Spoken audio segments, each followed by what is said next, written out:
Hello everyone, it's time for another EU News update. As always, for any merchandise you see in this video, there will be links in the description where you can either buy or pre-order them. Maria De Aragon, the actress who played the bounty hunter Greedo in Star Wars A New Hope, passed away in late April of natural causes at the age of 81.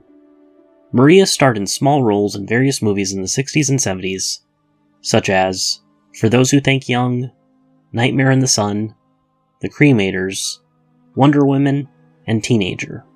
Maria's most famous role was playing the bounty hunter Greedo in A New Hope. Maria shot her role as Greedo in Los Angeles, California, after the principal photography in the UK was finished, and George Lucas was not happy with the way the original footage turned out, with Paul Blake playing the character. The character needed to seem more animated. That led to having Maria take on the role to shoot close-ups of Greedo in the cantina. Maria has expressed during many Q&A panels when asked, "What do you think of Harrison Ford?" She would jokingly respond, "He kills me." Since she was in a mask, she was initially uncredited, and fans are usually pretty surprised to find out that Greedo was played by a woman, wearing high heels no less. I'm glad to know that she eventually got the credit she deserved playing in one of the most popular sci-fi movies of all time. She is survived by her family, who live in Canada.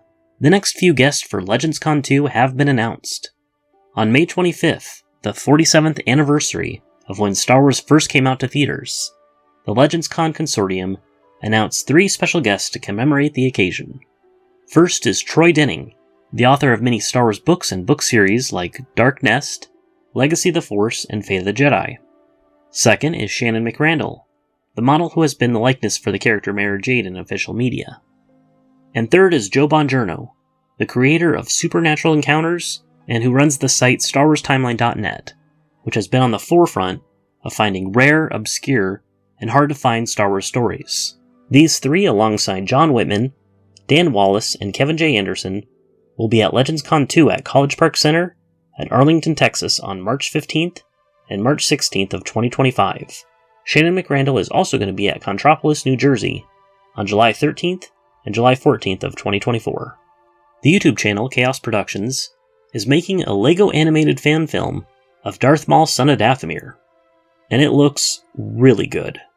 It looks even better than some official LEGO animations.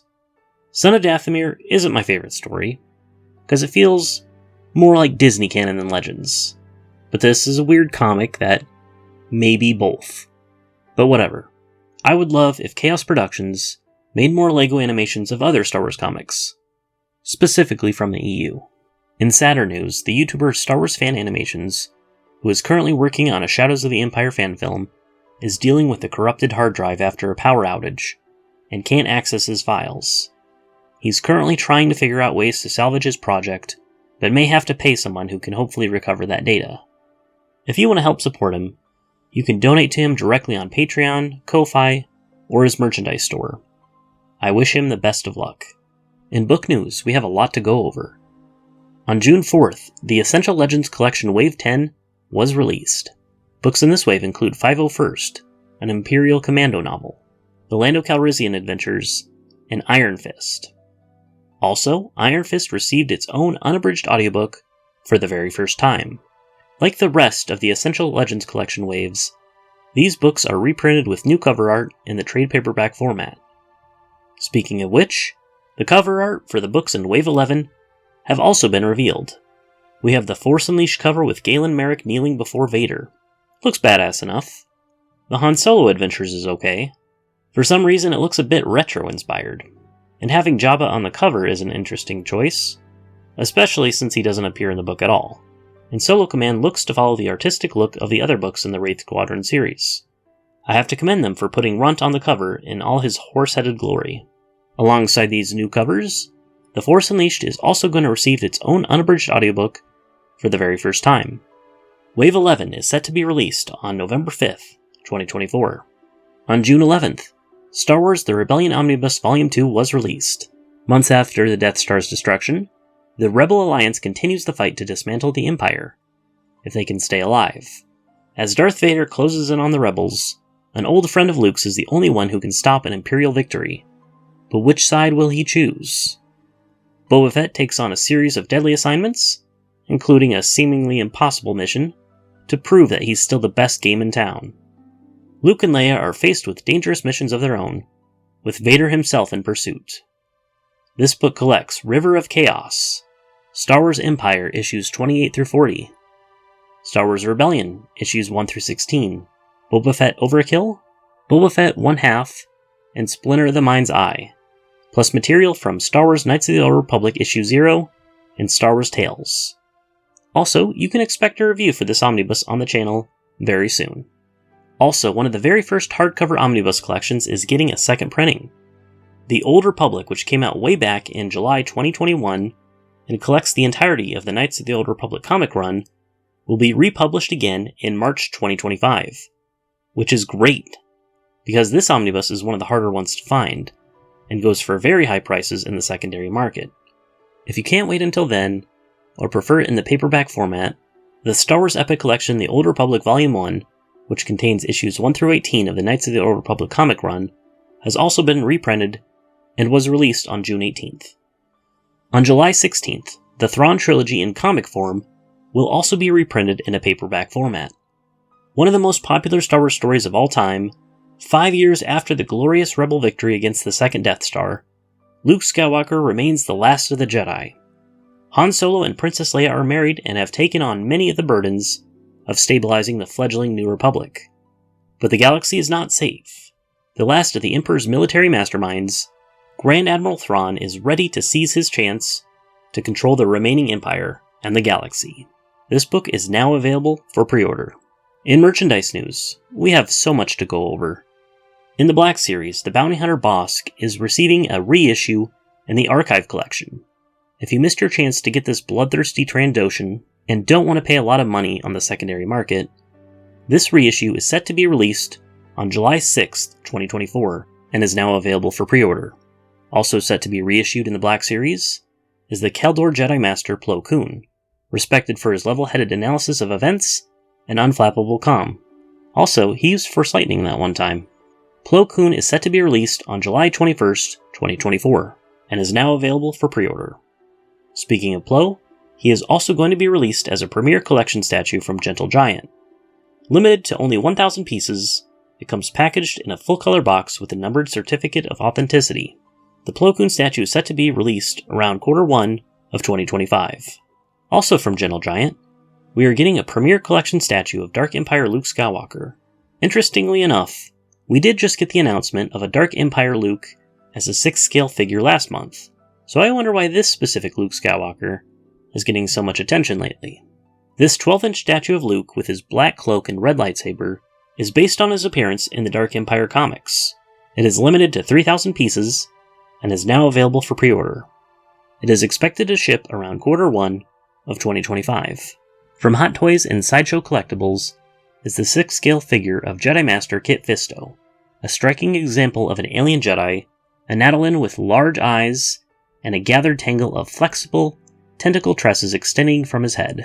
He comes with a meticulously tailored Jedi robe and tunic, an LED light-up lightsaber, a cloak, a display base, and a bonus pair of forearm armors inspired by TCW. He is now available for pre-order and is expected to ship between June and September of 2025. The Star Wars Retro Collection features detailing and design calling back to the original 1970s and 1980s figures. Inspired by Star Wars Attack of the Clones and Star Wars Revenge of the Sith, this new retro collection features figures of Padme Amidala, Jango Fett, Mace Windu, Anakin Skywalker, a clone trooper, and General Grievous. Each figure in this vintage toys assortment features classic Kenner branding, as well as packaging treated with a weathered look. This multi-pack is now available for pre-order and is expected to ship October 15th. To coincide with the 25th anniversary of The Phantom Menace, Premium Collectibles is teaming up with Lucasfilm to bring us a collectible statue of Darth Maul. There will be 3 Maul versions for fans to choose from. Classic Maul, based on his reveal in the Naboo hangar in The Phantom Menace, a shirtless training Maul, drawn from animation and comic appearances, and a version exclusive to the PCS online store, which features swappable torsos of the classic and training editions, along with a bust stand inspired by the Sith Lord's lightsaber. The variants both feature other exquisite details, like small sculpted scenes from The Phantom Menace, gracing the display base. This statue is now available for pre-order and is expected to release between December 2024 and February 2025. From Jazzwares comes the official adult costume and helmet of Darth Revan. The costume includes a full robe style designed with game-authentic details. The helmet includes a fabric hood that drapes over the plastic helmet and around the neck. Both the costume and helmet are designed to go together, but are sold separately. The helmet is set to be released on August 26th, and the costume is set to be released on November 19th, and they are both now available for pre-order. From Ral Robot is the concept maquette replica of Bib Fortuna. The signature edition includes metal plaques hand-signed by legendary creature creator and head of the ILM creature shop for Return of the Jedi, Phil Tippett, along with a certificate of authenticity. Limited to just 83 pieces, each hand-painted maquette in the Legacy edition will include a premium expanded plaque, including a one-of-a-kind sketch, each one dreamed up and hand-drawn by Phil Tippett. The included sketch comes beautifully matted within a frame that also houses a hand-numbered metal nameplate, hand-designed by Tippett. The Bib Fortuna concept maquette replica is now available for pre-order. And in video game news, a new version of the Jedi Knight Mysteries of the Sith remastered fan mod has been released. The mod is tasked with thoroughly revamping virtually every aspect of the title. It ensures full compatibility with modern PCs and operating systems, modernizes controls, improves character, object, and weapon models, introduces new textures, and implements a much better lighting system. Graphical elements have been heavily improved. Now the mod presents the quality of models and textures comparable to those of Star Wars Jedi Knight Jedi Academy, and cutscenes have been remastered to run fully on the game engine, instead of being a static CG video using only gameplay models. On June 18th, the PSP version of LEGO Star Wars 2 was released on PS4 and PS5. It is free to play for PlayStation Premium Plus members, or it can be purchased separately. It features 4K/HD upscaling, a rewind feature, a quick save function, and custom video filters. I always love it when older Star Wars games are ported to newer platforms. And speaking of which, the Dark Forces remaster from Night Dive Studios that was released a few months ago is finally getting a physical release. You can just buy the game on its own for PS5, Nintendo Switch, or Xbox. Or it is also available in the Premium and Master Edition. The Premium Edition includes a premium foil-stamped collector's box, a double-sided 12x16 poster, an original retrospective essay booklet, a steelbook, a moldy crow pen, art cards, a commemorative coin, and a certificate of authenticity. The Master Edition includes everything in the Premium Edition, plus a collector's box, the moldy crow, the Death Star plans as an acrylic display, a thermal detonator stress ball, and a hardcover strategy guide. Pre-orders close on July 21st, and supplies are limited, so act fast. Patch 3 of the Battlefront Classic Collection is now available on all platforms.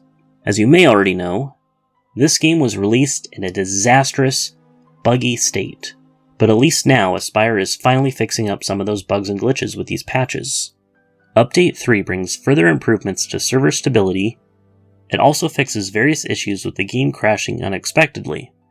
As such, these two classic Battlefront games should run better now. In my opinion, the game should have been delayed so that these fixes could have been made long before the actual release, and its launch wouldn't have been so controversial. At least improvements are finally being made, though. And finally, Leslie Headland, the showrunner of a Disney Canon show, has expressed interest in creating a live-action Knights of the Old Republic show, and specifically name-drops Kreia. I don't think it's going to happen, nor do I think it's inherently a terrible idea, but 5 things. Number 1, it has to be within the Legends continuity. Number 2, it can't contradict with what came before. Keep Filoni far away, and pay careful attention not to screw up the timeline. Number 3, obviously I'd want it to be good, so get some talented writers on it, and do it some real justice. Number 4, in an age of people wanting to simply make direct remakes of KOTOR, please see the value in making content around the original game, instead of a direct one-to-one retelling. The KOTOR comics are the perfect example for this. And number 5, Leslie Headland was the personal assistant to Harvey Weinstein for 4 years. Considering his crimes were an open secret in Hollywood, there's a very good chance that she knew that he was abusing women, and kept quiet about it for the sake of her career. Or even worse, helping him do it or cover it up. I don't know what the actual truth is.